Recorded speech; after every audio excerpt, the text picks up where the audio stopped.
Welcome to Jesus kitchen.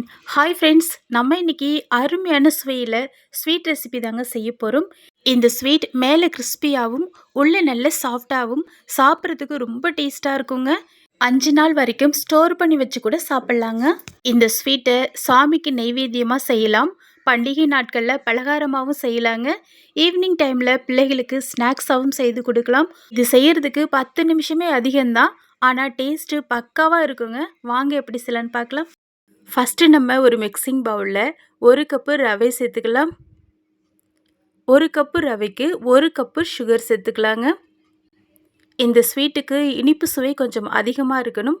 அப்போ தான் நல்ல டேஸ்ட்டாக இருக்கும். இப்போ 1/4 ஸ்பூன் அளவுக்கு ஏலக்காய் பவுடர் சேர்த்துக்கலாம்.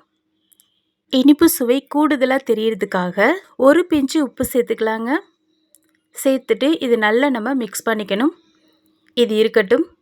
இப்போ அடிகனமான பாத்திரத்தில் எந்த கப்பால் நம்ம ரவை அளந்தோமோ அதே கப்பால் 1/2 கப்பு அளவு தண்ணி சேர்த்துக்கணும். ஃபஸ்ட்டு நம்ம 1 கப்பு சேர்த்தோம். இப்போ 1/2 கப்பு சேர்த்துக்கலாம். இப்போ ஆல்ரெடி நம்ம மிக்ஸ் பண்ணி வைத்தோம்ல ரவை சுகர்லாம், அதை இது கூட சேர்த்துக்கலாங்க. சேர்த்துட்டு நல்லா இது போல் மிக்ஸ் பண்ணி கொடுத்துக்கணும். கட்டிகள் இல்லாமல் நல்லா இது போல் கலந்து கொடுத்துக்கணும். பாருங்கள், கொஞ்சம் கூட கட்டிகள் இல்லை. இந்த பக்குவத்தில் அடுப்பை ஆன் பண்ணி விட்டுட்டு அடுப்பை மீடியம் ஃப்ளேமில் வச்சுக்கோங்க. இப்போ கையெடுக்காமல் நல்லா நம்ம மிக்ஸ் பண்ணி கொடுத்துட்டே இருக்கணும். அடுப்பில் இருக்கும்போது ரவை டக்குன்னு கட்டி பிடிக்குங்க. அதனால் கட்டிகள் விழாமல் நல்லா இது போல் கையெடுக்காமல் மிக்ஸ் பண்ணி கொடுத்துட்டே இருக்கணுங்க. தண்ணி அளவு 1 கப்பு ரவைக்கு 1/2 கப்பு அளவுக்கு சேர்த்துக்கோங்க. அப்போ தான் எண்ணெயில் போட்டு பொரிக்கும் போது பிரியாமல் பர்ஃபெக்டாக வருங்க. பாருங்கள், இந்த ரவை நல்லா இது போல் பிறண்டு வரணும். இந்த பக்குவத்தில் 1 டேபிள் ஸ்பூன் அளவுக்கு நெய் சேர்த்துக்கலாம். இப்போ மறுபடியும் இதை நல்லா நம்ம இது போல் மிக்ஸ் பண்ணி கொடுத்துக்கணுங்க. இதனுடைய பக்குவம் பாருங்கள், எந்த அளவுக்கு நமக்கு பேனில் ஒட்டாமல் நல்லா பிறண்டு வருதில்ல. நம்ம அல்வா செய்யும்போது எப்படி உருண்டு வரும், அதே போல் நல்லா பிறண்டு வரணுங்க. பாருங்கள், இதுதான் கரெக்டான பக்குவம். இப்போ அடுப்பை ஆஃப் பண்ணிவிட்டு இதை நல்லா ஆற வச்சுக்கலாம். இது நல்லா ஆறின பிறகு நம்ம இது போல் தொட்டு பார்க்கலாங்க. கை பொறுக்கிற சூட்டில் இருக்குது. இந்த டைமு கைகளில் 1 ஸ்பூன் அளவுக்கு நெய் சேர்த்துட்டு நல்லா இதை பிசைஞ்சிக்கணும். நல்லா 3 நிமிஷத்துக்கு கையெடுக்காமல் நல்லா இது போல் அமுக்கி விட்டு இழுத்து விட்டு பிசையணுங்க. பிசைகிறதுக்கு நல்லா சாஃப்டாக ஈஸியாக தான் இருக்கும். நல்லா இதை எந்த அளவுக்கு பிசைகிறோமோ அந்த அளவுக்கு நம்ம எண்ணெயில் பொரிக்கும் போது பிரியாமல் பர்ஃபெக்டாக வருங்க. ஃப்ரெண்ட்ஸ், என்னுடைய வீடியோ வாட்ச் பண்ணிட்டு இருக்கிறவங்க சப்ஸ்கிரைப் பண்ணாமல் இருந்தால் சப்ஸ்கிரைப் பண்ணி பெல் பட்டனை கிளிக் பண்ணி ஆல் கொடுத்துக்கோங்க. பாருங்கள், பார்க்குறதுக்கு நல்ல ஷைனிங்காக இருக்குது. கொஞ்சம் கூட விரிசல் இல்லைல்ல. நல்லா நம்ம மாவை அழுத்தி இழுத்து விட்டு பிசையணுங்க. அப்போ தான் விரிசல் இல்லாமல் வரும். எண்ணெயில் பொரிக்கும் போதும் பிரியாமல் இருக்குங்க. இப்போ கைகளில் நெய் அப்படி இல்லைன்னா ஆயில் அப்ளை பண்ணிவிட்டு இந்த மாவுலேருந்து கம்மி குவான்டிட்டியாக எடுத்து இது போல் நம்ம உருண்டை பிடிச்சிக்கலாம். நம்ம ஈவனாக உருண்டை பிடிச்சி ஃபஸ்ட்டு வச்சிட்டோன்னா நம்ம தட்டி எண்ணெயில் போடுறதுக்கு ஈஸியாக இருக்குங்க. நம்ம ஸ்பாட்லேயே நம்ம உருண்டை பிடிச்சோன்னா ஈவன் ஷேப்பாக வராது. அதனால தான் இந்த உருண்டைகளை உள்ளங்கைகளில் வைத்து நல்லா 2 கையாலையும் நல்லா ஷைனிங்காக நம்ம உருட்டிக்கணும். அப்போ தான் இது போல் நமக்கு நல்ல விரிசல் இல்லாமல் கரெக்டாக வருங்க. பாருங்கள், முக்கியமாக இதில் விரிசல் இல்லாமல் நல்லா ஃபைனாக நம்ம உருட்டிக்கணுங்க. இப்போ ஒரு இலையில் 1 ட்ராப் ஆயில் சேர்த்துட்டு இது நல்லா நம்ம இது போல் அப்ளை பண்ணி விட்டுக்கலாம். இப்போ ஒரு உருண்டையை மட்டும் வைத்து இந்த மாதிரி ஃப்ளாட்டான ஒரு பவுலில் ஆயில் அப்படி இல்லைன்னா நெய் அப்ளை பண்ணிக்கோங்க. பிறகு இது போல் லைட்டாக ஒரு ப்ரெஸ்ஸிங் கொடுங்க. இப்போ எடுத்துக்கலாம். பாருங்கள், கொஞ்சம் கூட விரிசல் இல்லைல்ல. மாவை நல்லா நம்ம இழுத்து விட்டு அமுக்கி விட்டு பிசையும் போது தான் இது போல் விரிசல் இல்லாமல் கரெக்டாக வருங்க.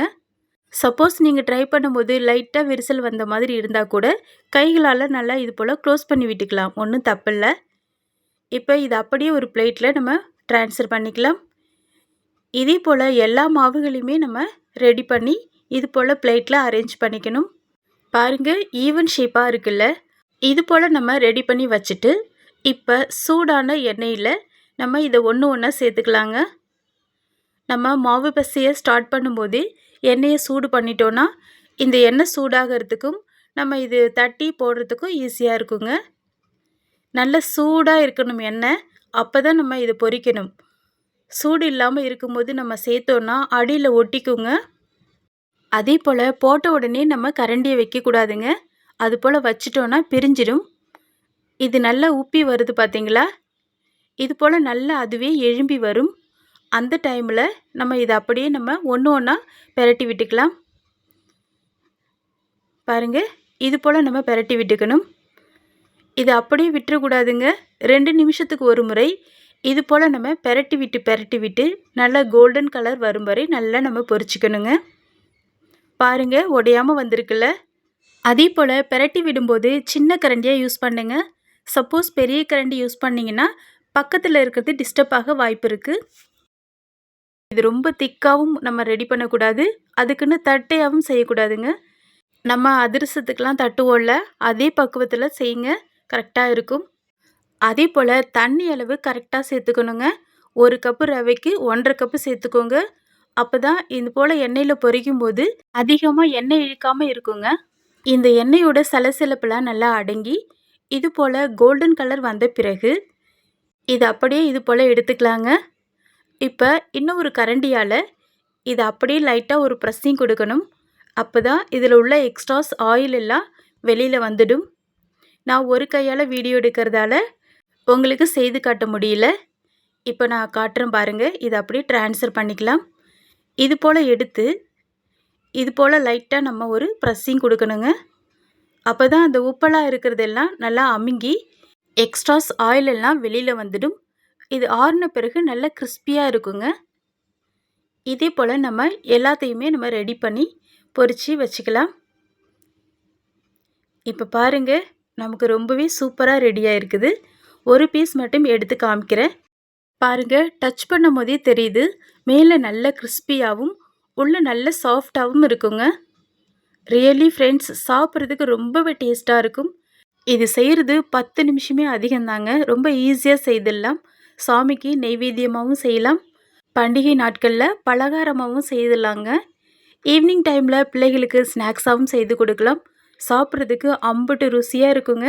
மிஸ் பண்ணாமல் வீடியோவில் கொடுத்துருக்கிற சின்ன சின்ன டிப்ஸுகளை கரெக்டாக நீங்கள் ஃபாலோ பண்ணி செய்யுங்க. அப்போ தான் உங்களுக்கு பர்ஃபெக்டாக இது வருங்க. ஓகே ஃப்ரெண்ட்ஸ், இது போல் இன்னும் நிறைய வீடியோக்கள் போஸ்ட் பண்ணியிருக்கிறேன். என்னுடைய லிங்க்கை ஓப்பன் பண்ணி தேவையான வீடியோ பார்த்து செய்து சாப்பிட்டு என்ஜாய் பண்ணுங்கள்.